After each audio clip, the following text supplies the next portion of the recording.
Doctor, thank you for joining us. Good morning. Thank you very much for inviting me. Now, there'll be lots of people watching and listening this morning and saying, what a load of rubbish. It's always been cold in this country. It's always been dark. What is seasonal affective disorder? Is it really a thing? Well, it is a thing, and it's been known for quite some time. This is not new, really. It is a form of depression. Oh. That's what it is. And it's got specific characteristics that kind of differentiate it from other forms of depression. So the reason probably we're talking more about it is because it's basically people are more aware of it and they're recognizing it more. So before you used to be sort of just saying this person's got depression, now you have some specific things to look at that can differentiate it from other kinds of depression, which is quite useful because it's got some specific forms of treatment. So the things that are different about seasonal affective disorder are that for the diagnosis you need 2 years in which you only have episodes during either the late autumn or early winter.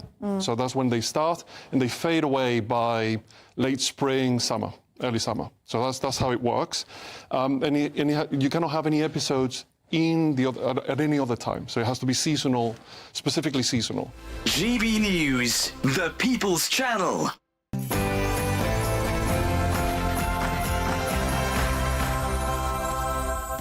Hello, it's 11 o'clock, which means it's time for tomorrow's newspapers tonight. Join us over the next hour to find out why this could get you arrested, why this needs a trigger warning, and why this chap could soon be paying extra.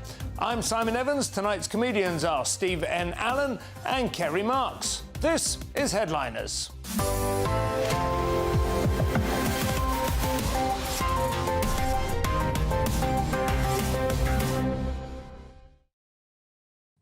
But before we get tomorrow's news, let's go to tonight's headlines with Sam Francis.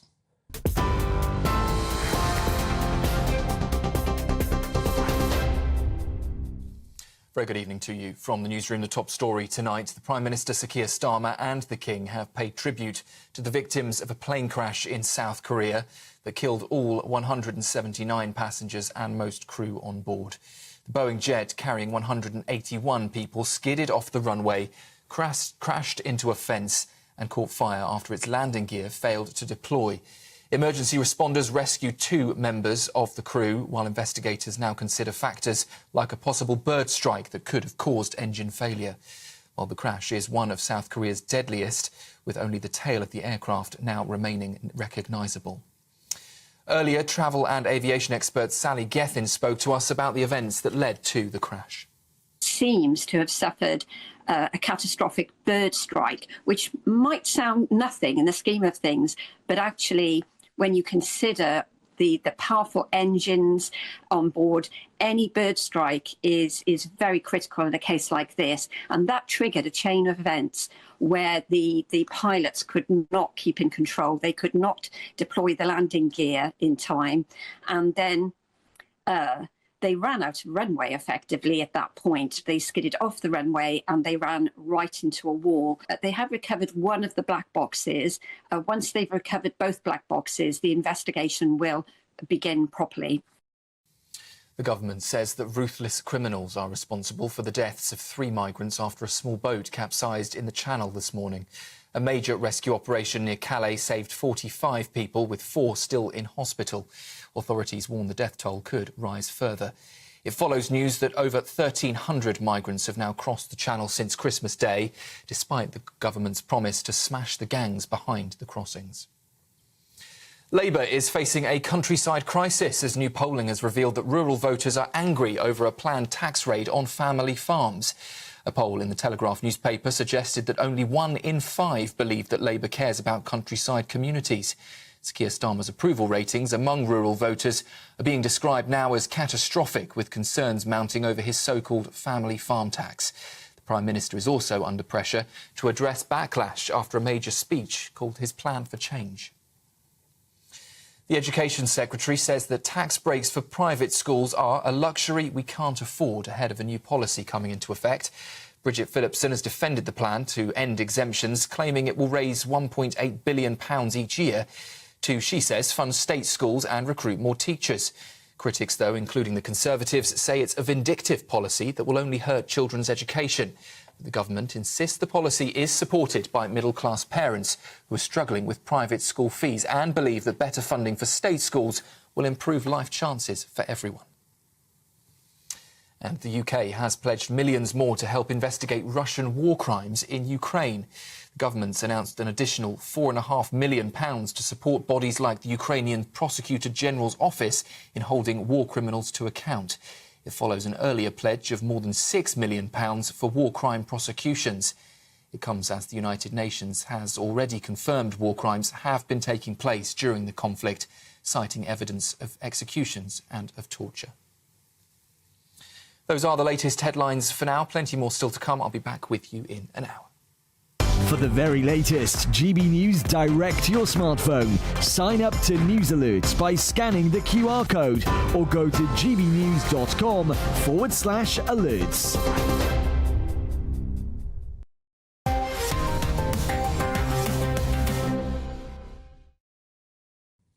Hello and welcome to Headliners, your first look at tomorrow's top stories with three comedians. Before we dive in, let's take a quick look at what Stephen Carey will have to work with on Monday's front pages. We have The Telegraph, Labour to diversify national curriculum.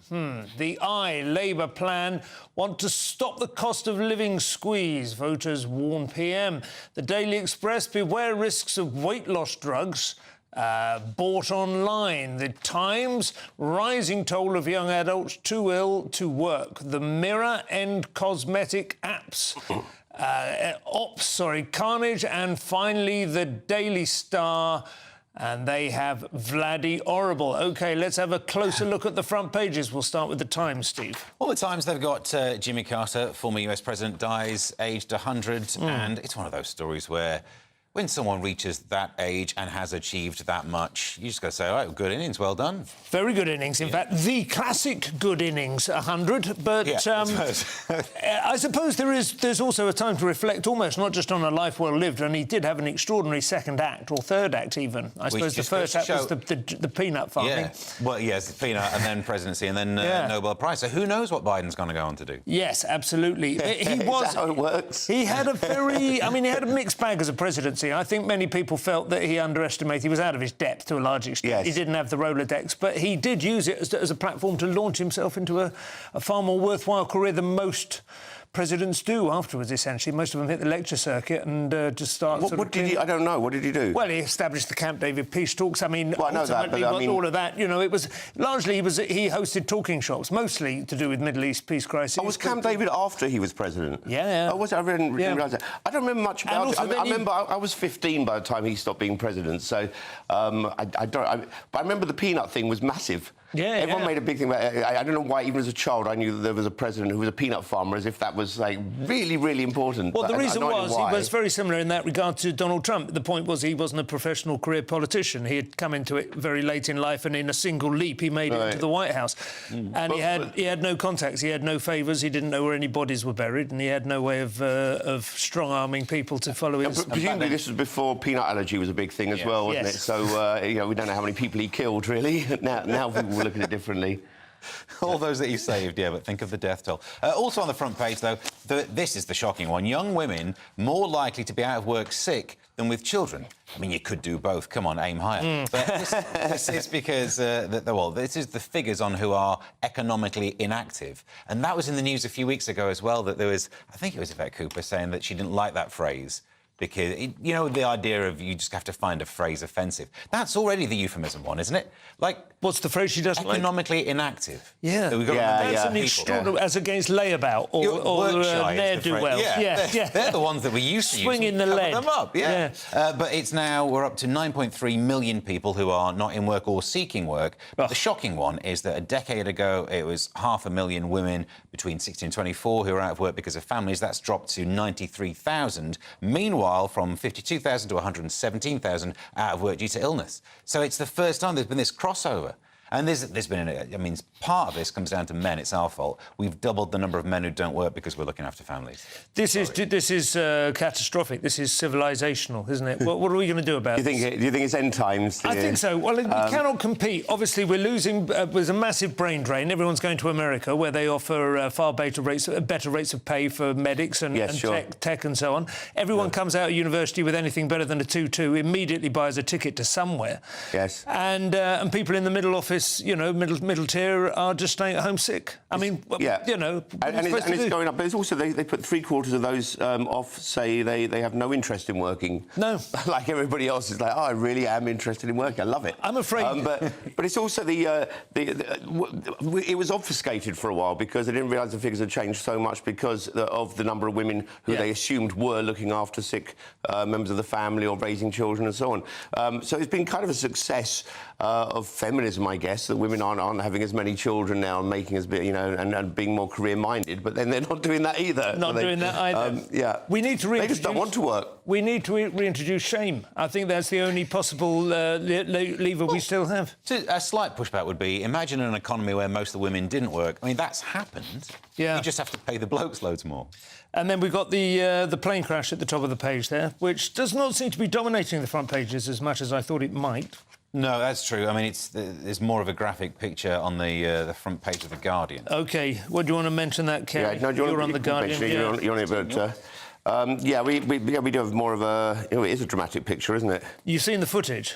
I actually haven't seen the footage. I've been... you see the plane sliding along the runway for quite some time, and it looks as if it's going to just come to a halt. I mean, it looks as if it's on its undercarriage rather than on its wings, really? But it looks as if it's going to basically be OK. Yes. And then it just slides into something at the end of the runway and bursts into a ball of flame. I believe it's like no plane crashes for 5 years, is that right? Yeah. I think is what it's saying, but...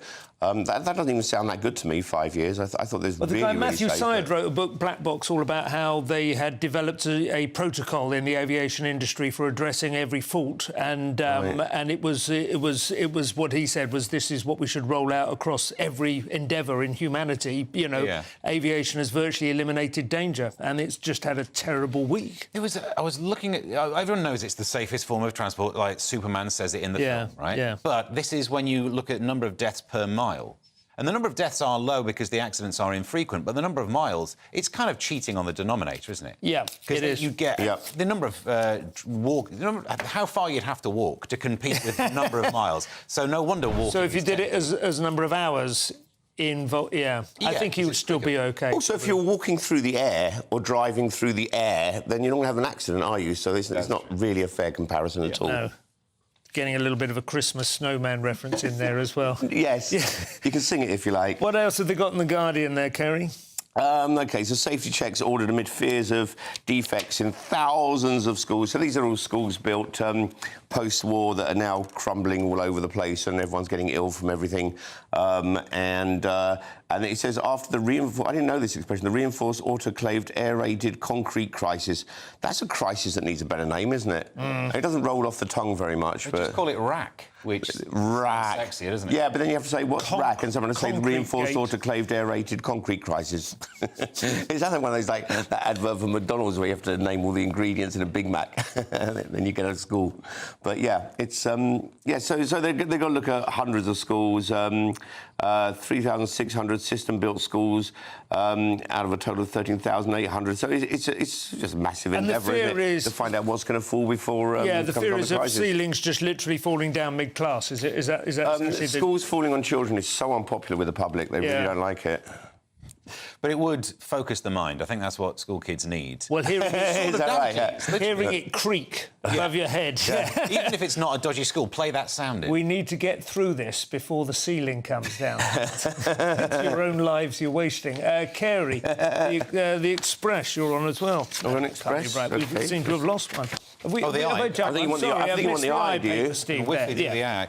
Sorry, so they go with over that. Labour's plan won't ease cost of living squeeze, voters warn PM. By voters, they mean the people in the survey that the eye did. Yeah. They've already squeezed a story out of this. It's almost two-thirds of voters think that they won't fix the crisis. And, I mean, if you can't be bothered to doom scroll, all of the misery's here. You've got two-thirds of people who don't think the government can handle fixing the problems. It's vibes. This is what I don't like about this story. This is effectively what should be about policy and maybe international macroeconomics, and we're saying to 2,000 people, what do you reckon? Yeah. Well, I don't feel They should be using their front page to inform the public as to whether or not we could expect Labour to solve... I don't see how Labour can solve the cost of living crisis. They're not going to reduce inflation. I mean, they can reduce inflation, but the prices aren't going back down again. Well, so no, we could all earn more, I suppose. Yes, and they don't seem to be very keen on doing that, do they? So I think the public are right, aren't they? Wouldn't you say? Probably. I would say they're not putting money necessarily in the right places for that to happen. But it's just another poll, though, isn't it? I agree with you. It's not helped 2,000 people, and we keep discovering how useless polls are, and that we just do more polls. And of course, Labour are just replying with everything you'd expect of. Have we mentioned the black hole? There was a black hole, $22 billion black hole. That was last year. But to be fair, to them, they've been in power for 6 months. It's not really enough to turn an economy around at this point. Oh, no, I think they've done quite a significant amount of turning it around, to be honest. Well, I don't mean in the right direction. Just in the wrong direction, yeah. Let's have a look at the Daily Express. Beware risks of weight loss drugs.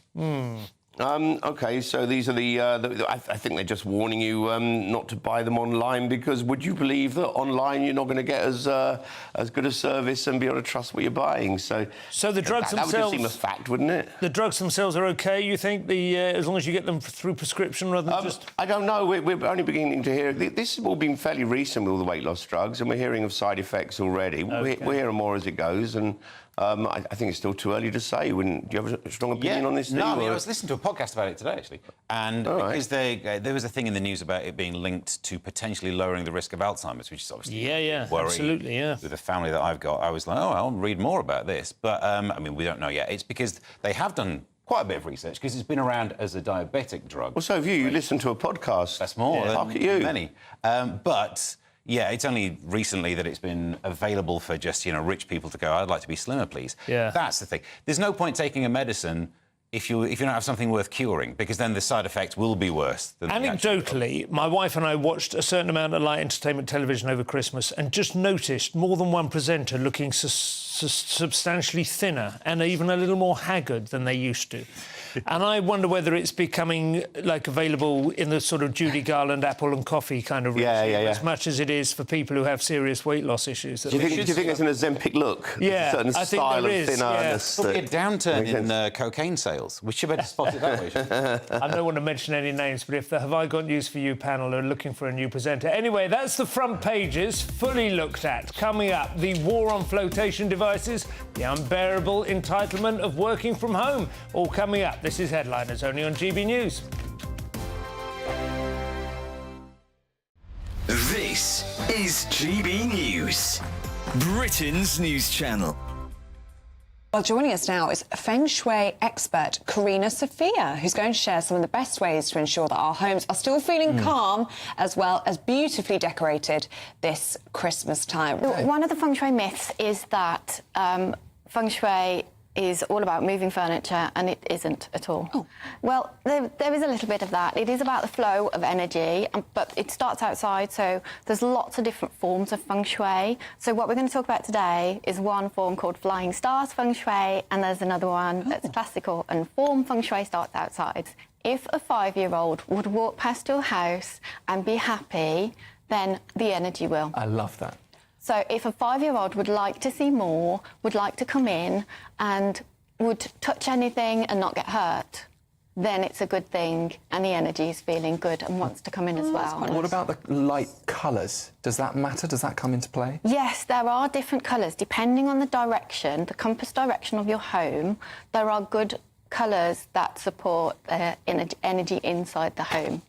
So if your home is facing north, for instance, then it would be sitting south, and the inherent energy of the south is fire. So you want to have red or green, which is wood, that fuels the fire, and that supports the inside of the home. Now, I just painted my door red a couple of days ago, and then I got this opportunity, so don't underestimate it. You want to decorate your tree with whatever you want to manifest. Whatever it is that you want to bring into your life. So this speaks for itself.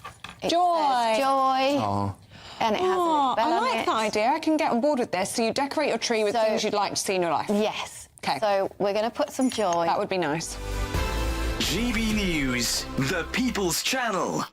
Good Afternoon Britain isn't just about us. The wonderful thing about this programme is it's about everyone watching. It's an interactive programme. Well, there absolutely is something to see here, and we're going to be talking about it more. Whether it's breaking royal news, Will, please bring us up to date, or indeed a particularly punchy speech in the House of Commons. Very, very curious. We bring it to you live, and then we bring you live reaction as well. That's Good Afternoon Britain, weekdays from midday. Only on GB News, the People's Channel, Britain's news channel. Hi there, I'm Michelle Dewberry and I'm going to take a second to tell you all about my show, Dubes & Co. We start off with the issues of the day. We then bring in both sides of the argument. We get rid of the disrespect. And then you throw me into the mix. And trust me, I'll tell it exactly how it is. And then, of course, the magic ingredient, you at home. We mix it all together and what have we got, in my opinion, the best debate show in town. Monday to Friday, 6 till 7 on GB News, Britain's news channel.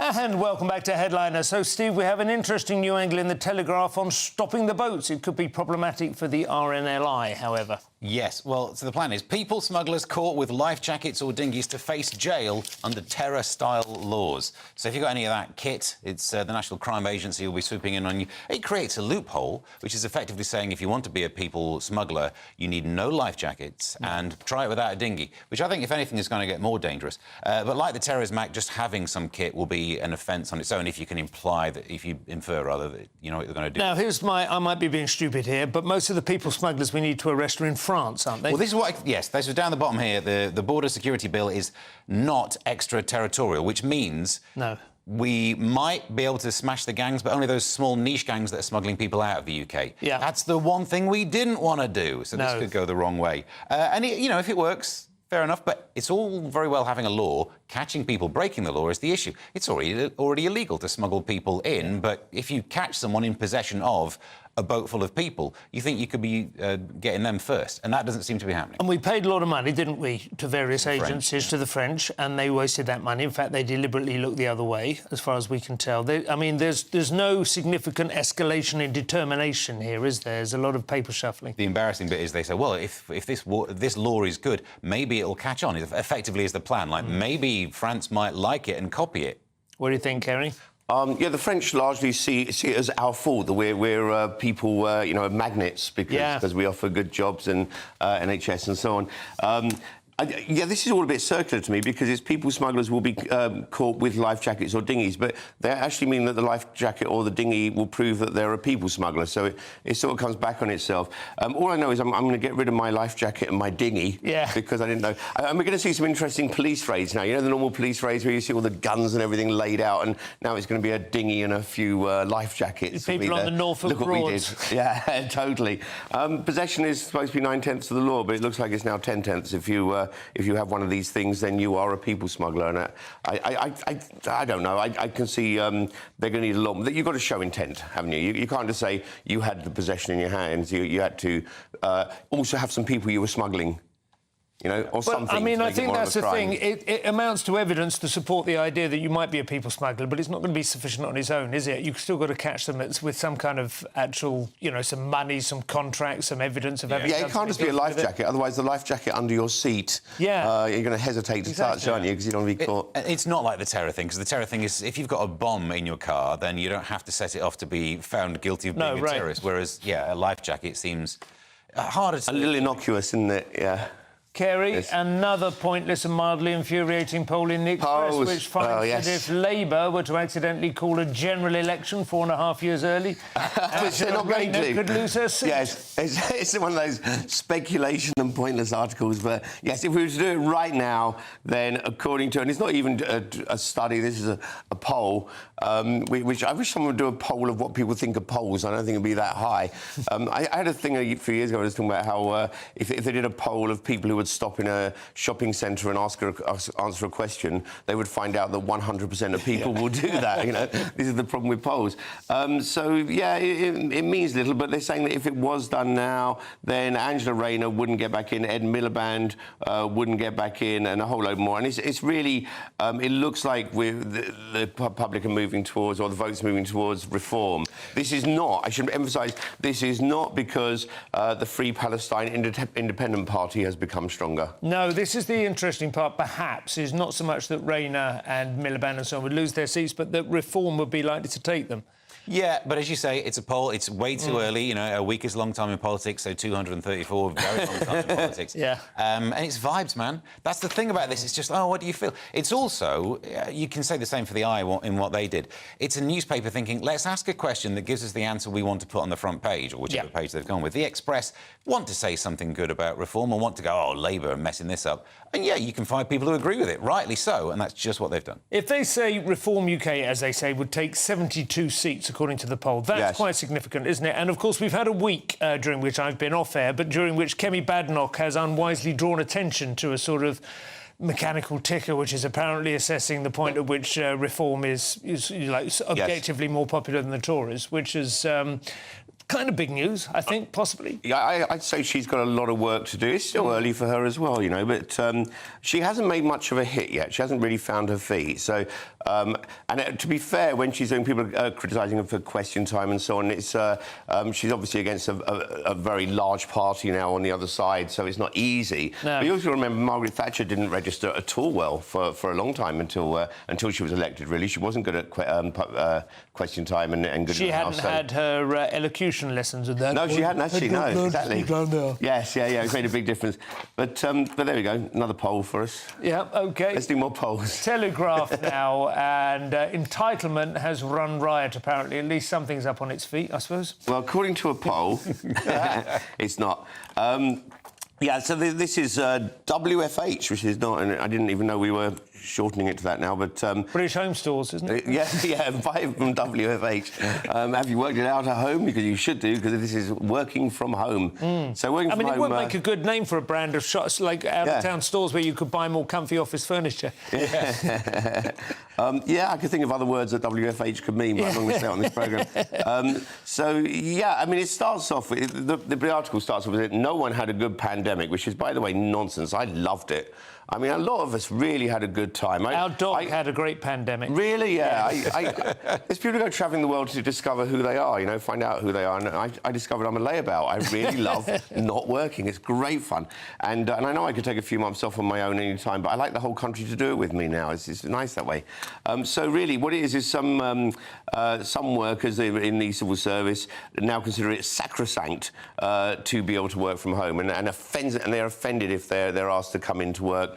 So that's something that the pandemic has changed, and we're getting here the union. Which union is this? Sorry, the PCS. I haven't PCS, properly. Yes, there it is, and it's Fran Heathcote who said office attendance is unpopular with staff members. Like they, poor things. They just what do you think? Are we being sort of just reactionary, sticking with old ways that weren't necessarily that efficient? No, because I mean, in general, I'd be the first person to say, hey, let's have a bit of flexibility. Sure, if you want to work from home the odd day, and that's the thing, the odd day makes sense. These are people threatening to go on strike because they're being asked to work 3 days a week. If you work less than 3 days a week in an office and you go on strike, how will they know? You'll have to call in to be, by the way, I'm on strike today. You don't notice me. There's civil servants are doing this. The Land Registry, one area that's saying that they will still man the essential services. You're the Land Registry. You've got no essential services. I've recently had to use the Land Registry for stuff. It took over a year to get the paperwork done. Go on strike. I wouldn't have noticed. Yeah, no, I'm sure it's absolutely atrocious. I do remember during the pandemic, for instance, I know somebody who made a lot of money creating software that enabled Deliveroo to sort of expand more quickly and so on, and get in touch with more restaurants. No, sure. When there is a demand, when there's a new change of circumstances and somebody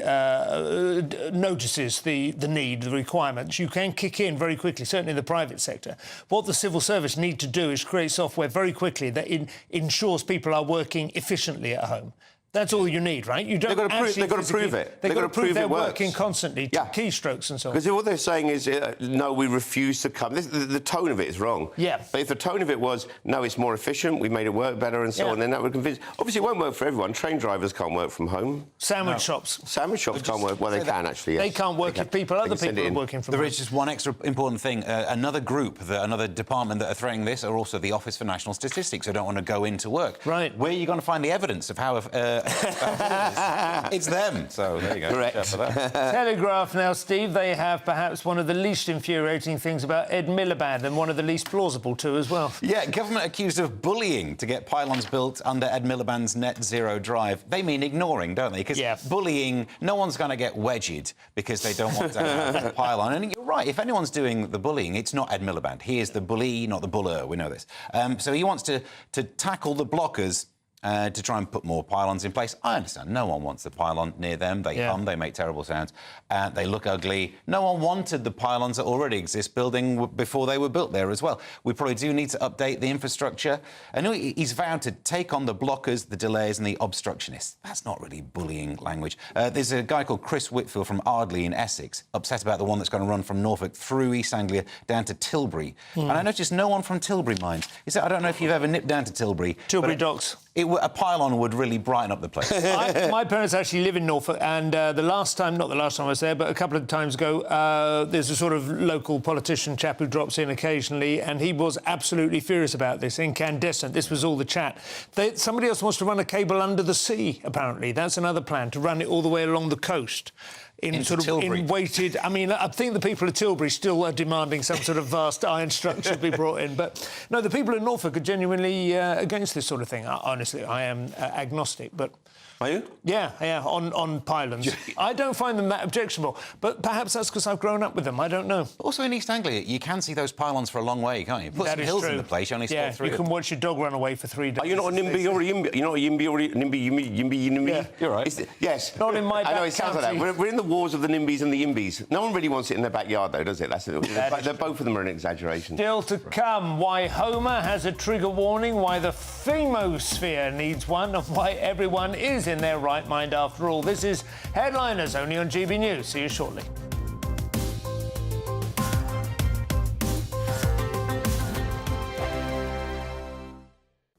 Hello there, welcome to your latest GB News weather forecast. Well, as we move into 2025, the weather is certainly turning much more unsettled across the country. A risk of some disruption in places as areas of low pressure move in. But at the moment, we still have high pressure across the south, keeping things fairly settled here. But weather fronts already providing plenty of rain across Scotland. And if anything, as we go through the course of the evening, that rain intensifies across parts of Scotland. Also, could just see some snow beginning to fall across the higher ground. Further south, a fairly quiet night to come, albeit rather cloudy, but that cloud cover will generally give us a fairly mild night, although some clearer skies across the very far south. We could see lows here of around 3 to 5 degrees. So if we start Monday morning across Scotland, it's going to be a wet and potentially snowy start for some of us. Warnings are in force right throughout Monday, and that will continue into New Year's Eve and potentially New Year's Day too. So if you do have any Hogmanay travel plans, do stay up to date with the latest warnings. The rain also beginning to move into parts of Northern Ireland and Northern England too, but the further south you are, generally a dry start with maybe a few glimmers of sunshine. But for most of us, really, it's going to be a fairly cloudy Monday. The best of any brightness really will be reserved across the far south. But even here, we could just see a few showers develop. But for Scotland especially, a very wet picture here, although the far northwest may well just turn a little bit drier as we move into the afternoon. Mild for most of us, but up across the far north, we're just starting to see this cold air just begin to move a bit further south. So a pretty cold afternoon to come for much of northern Scotland.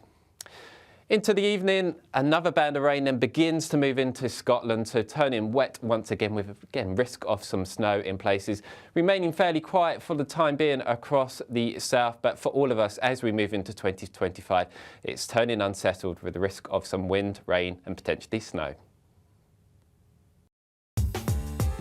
I'm Christopher Hope. From pop stars to politicians, I'll interview anybody in a pub who's got a political opinion. Join me every Friday on Spotify, Apple Podcasts, YouTube or gbnews.com, or wherever you get your podcasts.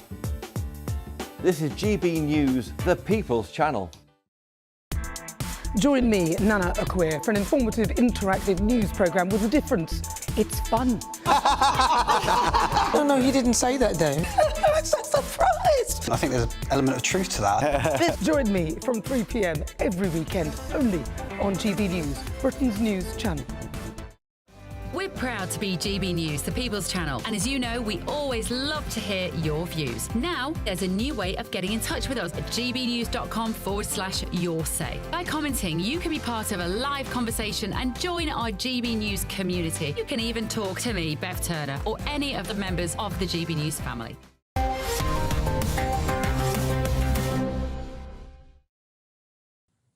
Welcome back to Headliners. Another quick look at Monday's front pages for the late arrivals. Telegraph, Labour to diversify their national curriculum.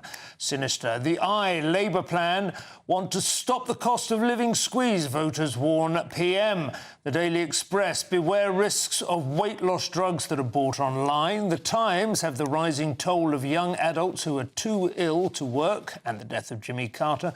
The Mirror, end cosmetic ops carnage. And finally, the Daily Star, Vladdy Horrible. I'm not sure we will ever find out what that's about. Carey, sing me the anger of Achilles, Peleus' son, that fatal anger that brought countless sorrows on the Greeks and sent many valiant souls of warriors down to Hades, leaving their bodies a spoil for dogs and carrion birds. For thus was sent the will of Zeus, brought to fulfilment. Has that triggered you?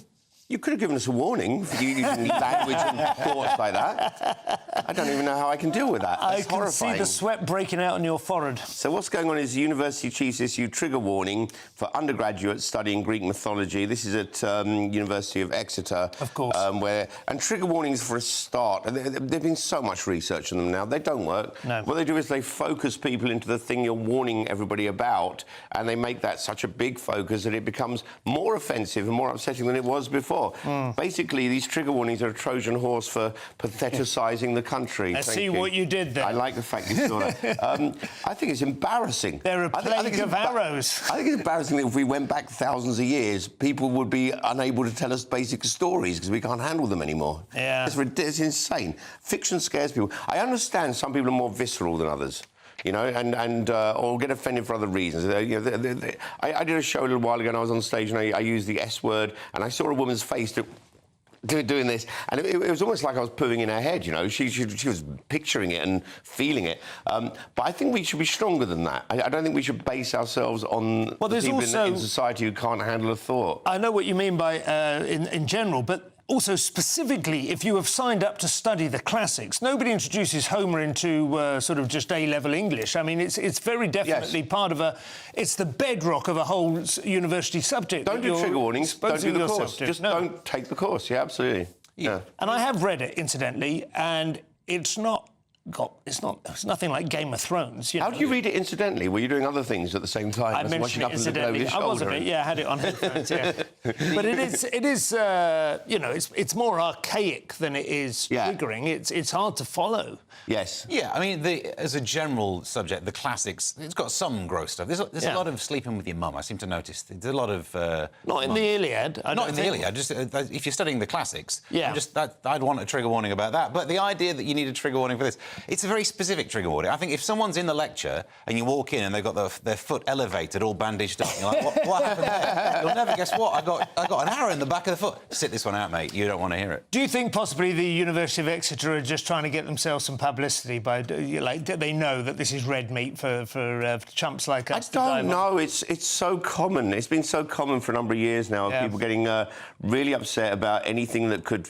I don't know. I think there's actually more of an enjoyment of being the kind of people who are triggered and into this whole ideological stance. So.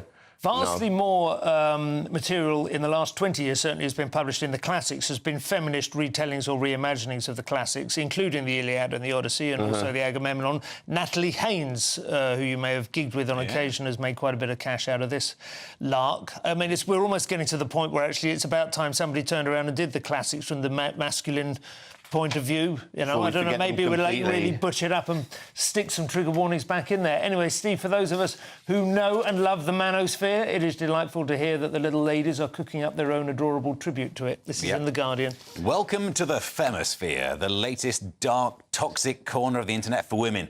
Oh, it sounds hot, doesn't it? It's like the manosphere, which they describe in The Guardian as the misogynist internet world populated by influencers such as Andrew Tate. Ooh, judges. Yes. The Femasphere is the thing, too, because whatever we have, they have to copy, don't they? We have jobs, we wear trousers, honestly, your own ideas. But it started as a Reddit thing and now it went to social media. And it's basically women saying that they should use men as a source of income and use their feminine energy to achieve their goals. You didn't invent it. Stop writing. It's like they've just come up with this 3 weeks ago. No, that's always been around. People just didn't do TikToks about it. But good luck to you, because if you're the kind of manosphere person who talks about high status, how you value women, and the kind of woman who's only interested in money, pair off together. You get yourself out of the dating pool for the rest of us, and I'm sure you won't be happy, but you'll fit. This is a good question. Are they giving advice to women who want to pull people like Andrew Tate, who have already decided that dating is transactional, or are they giving advice to women who might just want to manipulate some poor chump who is still sort of naively believing in old-fashioned ideas like chivalry and stuff? It's a mixture of things, isn't it? Because the trad wives thing is also one of these trends, and and as you say, the femcells. They didn't even come up with an original title, let alone, as you say, the idea is the same as the incels. Like a product as well, doesn't it? Femcells. By femcells. And Welcome to the Femasphere is an odd title for this piece. It does sound dystopian, doesn't it? No, it's the age we're in with the internet. People get ideas and they won't make any difference to the main part of society where men and women will still meet and match up as they always have done. But When there's a few little bubbles of men and bubbles of women who don't want anything to do with each other anymore. You say that, but I don't know that men and women are meeting up as they always No, have but that's done, in a different... OK, that's taking it to a different place of whether we are... I think this comes up later, actually, whether we're dating or not anymore, and largely not. But what I mean is, people will still meet most people will meet someone and base their decisions on the person they've met, rather than some rules someone's giving them on the internet, I'd hope. I have read some of the sort of manosphere advice manuals, and you sometimes think there is a grain of truth to the psychology that they're discussing. Like, the women have a different revealed preference to their stated preference and so on, and what they're looking for men. And we've always known this, like, women love bad boys or whatever.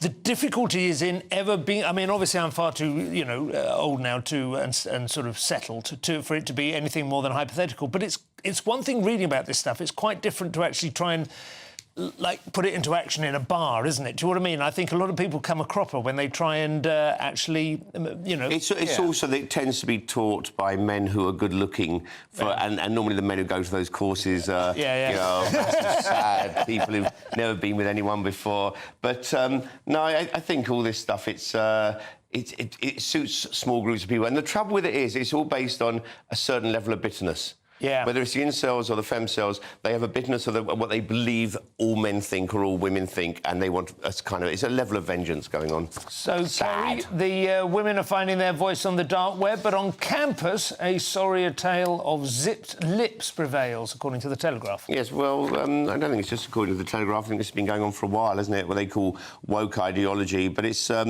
more than just woke. You've got to understand what woke, or people don't normally understand what woke includes, of all the critical theory and queer theories and critical race theory and so on. And they're all ideas that can't be challenged. So this is largely...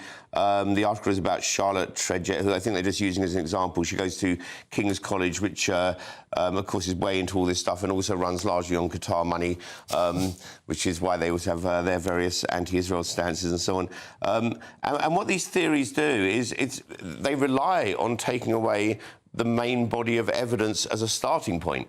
So whether it's biology, evolution, Jewish history, you take it all away and then you're left with something that you can... It's now very pliable, where you can build up your ideology. And it cannot be challenged, because to challenge it, you have to bring up those things: evolution, biology, and so on. And so what people are young people like the woman they're discussing here are finding is that they can't mention it. They can't even bring these things up in class and say, no, can we discuss, say, the Cass report? It would be like, no, this is absolutely wrong. Yeah. Did you read the article? Yeah, and it's always easier to shut down an argument than to try and win it. There's a lot of that going on. It's not just the universities, though. It's the society of the students. And I don't mean the student society. It's what's happening to that cohort, that generation who have this idea of, like, you can't... If you say this, I'm not going to debate you, I'm going to use that as evidence that you are a flawed person. But to push back a little, to make the universities not sound terrible, it's been a long while since I was there, but we didn't have any problems with this because I did chemistry, and I don't think there's anyone who's saying distereoisomerism's a bit gay. Yeah, my daughter's studying English and film studies at King's, and I've asked her about this, and she says it's nothing like as bad as it's discussed in the papers. But this girl in the story is studying philosophy, which, if there's one subject where you need to be able to discuss everything openly, you know, and put everything on the table and not say, this is what I firmly believe and I will die on this hill. But I think the article was very good, actually, because what it's talking about is that universities should be a place for discussion, debate, and for big issues. But what's going on is that cancel culture itself can hardly be mentioned now. No, absolutely. We've cancelled cancel culture. Still to come, the declining cursive script, the return of silver service, and run, don't walk, to walk, run to win. We'll see you in a couple of minutes.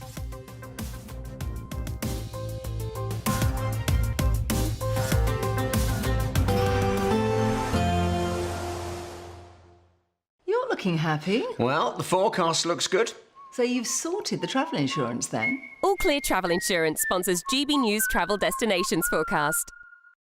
Hello there. Conditions slowly improving across the far east of the Mediterranean, but the risk of showers across southern parts of Spain over the next 24 hours. Low pressure starting to pull away, but still the risk of some heavy showers for Cyprus, but generally dry across Greece, across into Italy. Sunny spells here, temperatures around average for the time of year, but the risk of some showers across southern Spain, and generally dry as well towards Tenerife there, reaching 20 Celsius. Generally dry for the next few days, best of the sunshine towards eastern parts. See you soon. All Clear Travel Insurance sponsors GB News Travel Destinations Forecast. Sunday with Michael Portillo from 11, only on GB News. Christmas canapé offers partygoers a small treat that staves off hunger and soaks up the fizz. Founder and host of Crazy Sexy Food, Hannah Harley-Young, joins me now with a toothsome selection. Lovely to see you, Hannah. You too. Origin of the word canapé? Yes, French. Sort of from the, of course, from sort of the 1800s. It means sofa. So it's sort of playing on the analogy of someone sitting or lying on a sofa. It is about the garnish, traditionally sitting on a piece of stale bread or pastry. Obviously, it's evolved over the years. I don't have any stale bread for you, don't worry. But the idea is that it's something sort of garnish, something exciting sitting on a vehicle that you can put in your mouth in 1 or 2 bites. It's obviously post-war. What is it? Is it 60s or 70s? How long have we been eating these things? I would say around about then. And I think what's interesting, I mean, I always look towards even the 80s, a little bit sort of... later on, where it's where you sort of have that sort of the classic vol au vent, which was, you know, a little bit dry, a little bit tasteless, and I think that's why I've brought a real selection for you to show you how far we've come. Another traditional one, obviously, being your pigs in blankets. I'm going to hold off for a second before I choke. Another thing that I have to say about canapés, there are a few little tips that I must give people super quickly. Make sure they're small. 1 or 2 bites. When you're at a party, you're standing, you've got a glass in one hand, then you need to hold it. There. OK, I would have preferred a glass of wine, but, you know, I can't stand these canapés where I have to put the glass down in order to eat the food. I want to do it all at once. I couldn't agree more. You should never eat more than you can lift. Exactly. GB News, the People's Channel. Hi there, I'm Michelle Dewberry, and I'm going to take a second to tell you all about my show, Jubes & Co. We start off with the issues of the day. We then bring in both sides of the arguments. We get rid of the disrespect. And then you throw me into the mix. And trust me, I'll tell it exactly how it is. And then, of course, the magic ingredient, you at home. We mix it all together, and what have we got? In my opinion, the best debate show in town. Monday to Friday, 6 till 7 on GB News, Britain's news channel. Good afternoon, Britain isn't just about us. The wonderful thing about this programme is it's about everyone watching. It's an interactive programme. Well, there absolutely is something to see here, and we're going to be talking about it more. Whether it's breaking royal news, Will, please bring us up to date, or indeed a particularly punchy speech in the House of Commons. Very, very curious. We bring it to you live, and then we bring you live reaction as well. That's Good Afternoon Britain, weekdays from midday. Only on GB News, the People's Channel, Britain's news channel.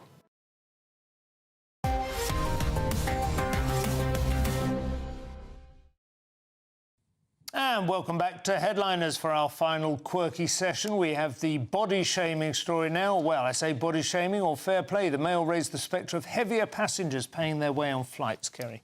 Yeah, and you'll be pleased to know this one is not a poll, it is a study. Oh, Anyone who just turned on, we've been discussing that everything seems to be polls at the moment, but this one is a study in which they asked 1,000 travellers how they feel about this matter. So it's a study that's actually a poll. It's a poll's got in again. So outcry over moves to weigh passengers on flights. Apparently 60% of Brits say the idea is unfair. They don't like the idea of weighing people to go on flights. I'm just picturing, like, large people trying to squeeze into those bag sizes, you know, before they get on the plane. I wonder whether partly the phrasing changes this as well, because whilst it's surprising 60% people would be against it, and I would have thought it'd be higher, actually, but who wouldn't want that. But if you were to say to me, rather than people who are large have to pay more, if you were to say instead you get an overall weight allowance for yourself, your baggage and everything, and therefore you can carry more baggage, I think then you'd get a larger number of people who would be for it. That's the key, isn't it? Right. People are sick, I think, especially on the budget airlines. They present you with a 50 quid flight to, you know, New Mexico or something, and then when you get there, there's all these little extras, and that's where the resentment starts to build. You think, well, hang on, I've been charged an extra 30 quid for going a kilogram over, and this bloke is clearly, you know. I know, and then you travel with such a tiny bag that has to go underneath the seat. Yeah. There's people in countries where they have a large tourist trade that stink now because of all the people arriving without enough clothes to wear. And I would also imagine most people, if you ask them, if you really pin them down, what do you resent, what do you wish would be eliminated, it would not be so much weight as the overflowing either side of their seat, right? Yeah. I mean, I used to do a bit of stand-up on this as well, the idea of weighing passengers, and I said the problem would move to the airport where the queue for the toilet would be a nightmare. Eventually you get in there and hear a strange northern man say, I'm not paying extra to take me breakfast on holiday, which is not what you want. But compare it to the Finnish plan. They're already bringing it in Finn Air. But the idea is they weigh you, they don't charge you more, but they can then do a more efficient fuel allocation, and they weigh you and your luggage. So we don't know whether you've got a lot of luggage or you're a big fatty person. Right. Either way, we get the data and you can use less fuel. That's why we should be weighed, rather than let's weigh you and charge you more. Don't thin people have less luggage? That's got to be a fact, right? As well, yes. Yeah, I think they go together generally. Shorter belts. Good news for the country's shortage of GPs now, Steve. Bad news for examination boards. Yeah, it says pupils' handwriting so poor that examiners are finding it impossible to mark their GCSEs. I'll correct that for you. What they mean is pupils' handwriting so poor they fail. That's what it should happen. If you can't read the thing, you failed the exam. Full stop. And the exam board have said, well, maybe possibly a full stop might be a comma. Tell, can you? The exam board are saying, well, maybe they should start using word processors or have scribes. What? Scribes? Learn to write rather than become a dictator. Yeah, just a little fancy letter. Bit illuminated letter. My son uses a laptop. He's allowed to use a laptop. I can't remember. There's some excuse, some particular reason, you know, which we've managed to leverage for him. I don't think that's unreasonable. I think in the modern world, most people understand that typing is a more basic skill than handwriting, and they're very affordable now. I think you should be able to do both, shouldn't you? I mean, everyone should be able to... Yeah, what's funny is that their handwriting's not very good, and they're using laptops and so on instead, but they're not even very good at typing. You know, do you see young people now? They're so used to using their thumbs all the time that they don't become any better at that. You'd think they'd be amazing typists now. I think it's a shame, really, because I think writing's nice. I think it's a nice art, and a real shame if we're going to be slowly losing it. My mother, and she's 87, her handwriting is still better than mine. I'm quite ashamed. Yeah. Yes, exactly. And you know, without being all graphology on you or anything, I do think there is something in that you can look at someone's handwriting, and you can tell a certain amount about them. You know, you can get a feeling of their character. Certainly detect a criminal intent. One thing that the Brits are still good at, Kerry, and that's toadying in formal attire. So the Butler boom. Yeah. The Butler boom. How hundreds, isn't it? There's not really a Butler boom. There's a few people. There's dozens people of them, becoming butlers. Yeah, everyone's a butler now, wherever you look. Hundreds of people hundreds over the whole world are training up to give silver service to rich tech gurus. They earn six-figure salaries, get gifted luxury cars, and live in stately homes. So what it is basically someone put something up on the internet saying if you want to become a butler, it's a good job, and everyone was like, how much do you earn? And they earn pretty well. A few years ago, a friend of mine got a job as a governess, a similar sort of thing, you know, for wealthy Russians, and she had an astonishing lifestyle. Was going on all these incredible holidays. You can. Yeah. But the starting wage is around 40,000 to 75,000, but that's euros I got there, so it's not that much. And 100,000, you can go up to 100,000 per year. The downside is if there's like a murder or anything in the home you're working in, you always get blamed for it. Yes, that's true. And, you know, eventually, but people look elsewhere first, but you can get away with it for a little while. The knowledge of a life spent in service is enough to keep you warm until the end, and you wonder if you've made a huge mistake.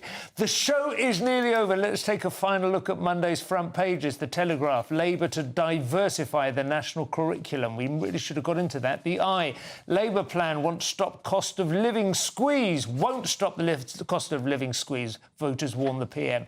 That's a typo that's belaboured me the whole evening. Daily Express, beware risks of weight loss drugs bought online. The Times, rising toll of young adults too ill to work.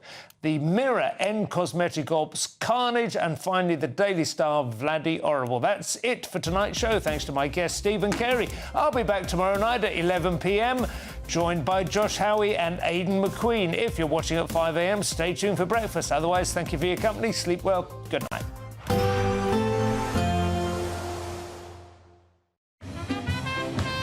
There will be a light breeze in the morning, leading to a warm front. Boxed heat pumps, sponsors of weather on GB News. Hello there, welcome to your latest GB News weather forecast. Well, as we move towards the New Year period, the weather is going to be very unsettled. All of us seeing a spell